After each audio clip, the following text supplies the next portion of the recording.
Students, welcome to My Dream Academy. Okay, today we will discuss Kirchhoff laws. Okay, first one is Kirchhoff current law. What is the statement of Kirchhoff current law? మనకు బుక్లో ఉన్న definition స్టేజ్గా అవసరం లేదండి, ఈజీగా గుర్తుండే వాళ్ళు చూద్దాం. Okay, so now sum of incoming currents is equals to sum of outgoing currents where at the junction or at the node. Sum of incoming currents equals to sum of outgoing currents at the junction or node. Example, consider now these are the currents like this. Now this is I1 and I2 and this is I3 and this is I4 and I5. Okay, now this is I6. Right, now this is one junction. Okay, junction. So sum of incoming currents that is equals to outgoing currents at the junction or at the node. Now this is one junction or node. So what are the currents towards the junction? Okay, sum of those currents that should be equals to the currents leaving from the junction. Okay, sum of those currents that should be equal. Okay, so sum of incoming currents equals to sum of outgoing currents. What are the currents towards the junction here? I1 and next one is I2 is also towards the junction and next one I4 that is also towards the junction, right? Now sum of incoming currents means sum of incoming currents means addition of these equals to sum of outgoing currents. What are the currents leaving from the junction? Okay, leaving from the junction, what are the currents?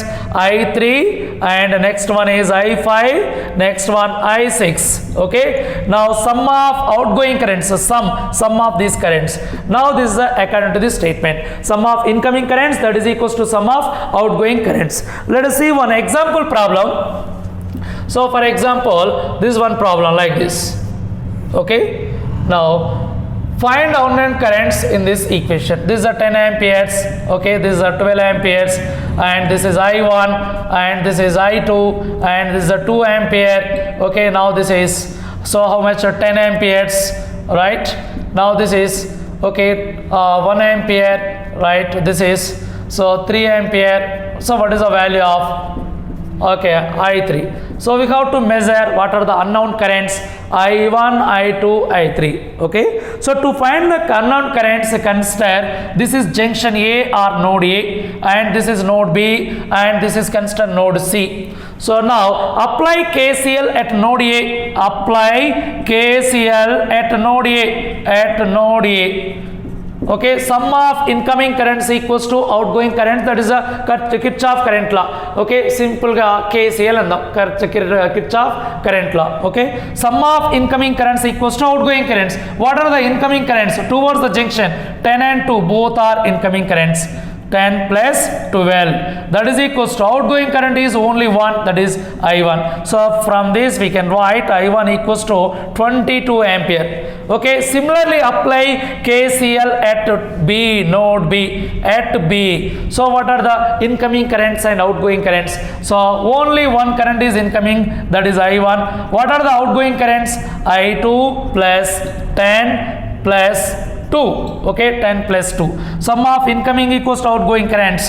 Now what is I1 value? 22. Okay, I2 plus 10 plus 2, 12. So I2 is equals to 22 minus 12, that we will get 10 ampere. Now similarly apply KCL at C. Now what are the incoming currents? Incoming current is only 1, 10. That is equals to outgoing currents are 1, this is a 3 and plus I3. Now 10 is equals to 4 plus I3 that is equals to 10 minus 4, 6 ampere. Okay, so by using Kirchhoff current law we can measure unknown currents, okay, in a given circuit. Clear? Let us see another problem based on this Kirchhoff current law. How can we find the unknown currents in the given circuit? So what are the unknown currents? I1, I2, I3, I4. These are the unknown currents. How can we find the unknown currents in the given circuit? So what is the question here? Find the unknown currents I1, I2, I3 and I4 values. Now to find the unknown currents in the given circuit, consider this is node A or junction A. Now this is B, okay, and this is C, and this one is considered D. Now apply KCL,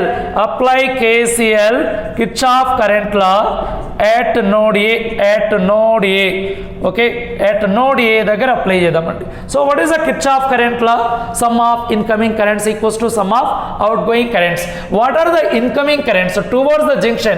So what are the currents? Only 15 at node A, only 115 is towards the junction, the remaining 2 are leaving from the junction. Okay, what are the currents? I1 and 4, they are leaving from the junction. Okay, that is I1 value 15 minus 4, that is equals to 11 ampere. Similarly, apply KCL, okay, at node B or junction B. If we apply the KCL at node B, so we can measure the unknown current I2. So sum of incoming currents equals to outgoing currents. What are the currents toward the junction at this junction?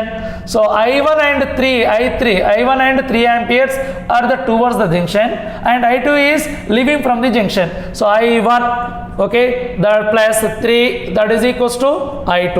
Already we have measured, okay, I1 value, that value is 11 plus 3, that is equals to I2. What is the current I2 value? 11 plus 3, 14 ampere, right?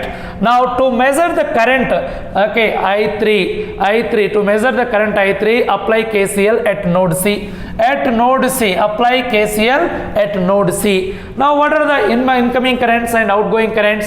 Here incoming currents are 4 and 2, outgoing currents in only I3. Sum of incoming currents equals to outgoing currents, that is a statement of Kirchhoff current law. Apply Kirchhoff current law at C. So incoming current is 4 and plus 2, that should be equals to outgoing currents I3. So what is the value of I3? 6 ampere. Okay, 6 ampere, right. Next, apply KCL at node D. So if you apply the KCL at node D, so sum of incoming currents equals to outgoing currents. What are the incoming currents? I3 and I2. These are the towards the junction. What is the current? I4, that is leaving from the junction, that is equals to I4. What are the values of I3 and I2? I3 value is 6. What is the value of I2? 14, that is equals to I4. How much we will get I4 value? I4 is, so say 14 plus 6, that is a 20 amperes, right? Okay, let us see another problem based on Kirchhoff current law. Find current I. Okay, what is the value of I? Apply KCL at this point. Now consider this is a node A, and this is considered node B, and this is considered node C. If you apply node A, Kirchhoff current law at node A, sum of incoming currents equals to outgoing currents. If we consider this is I1, how much we will get? Incoming currents. What are the incoming currents? 2 plus 2. What is outgoing currents? I1. That value will become 4 ampere. It will become 4 ampere. Okay, apply KCL at B. Now this is a 1 ampere, this is considered I2. Now at B, okay, apply KCL at B. So that value will become, incoming current means only I1. So that is equals to outgoing currents are 1 plus I2. What is the value of I1? 4. 4 equals to 1 plus I2. I2 will become 4 minus 1, that is 3 ampere. Okay, if you apply KCL at point B, we will get, so I2 value I3, 3 amperes. Now consider this as node C. Now what is the value of I? Now if we apply KCL at point C, sum of incoming currents equals to outgoing currents. What is the incoming current? I2. What are the outgoing currents leaving from the junction? 1.3 and I. 1.3 plus I. Sum of incoming, that should be equals to sum of outgoing. What is the value of I2? I2 is 3 ampere, that is equals to 1.3. 1.3 plus I equals to, so 3 minus 1.3 means we will get 1.7 amperes. That is the current I in the circuit.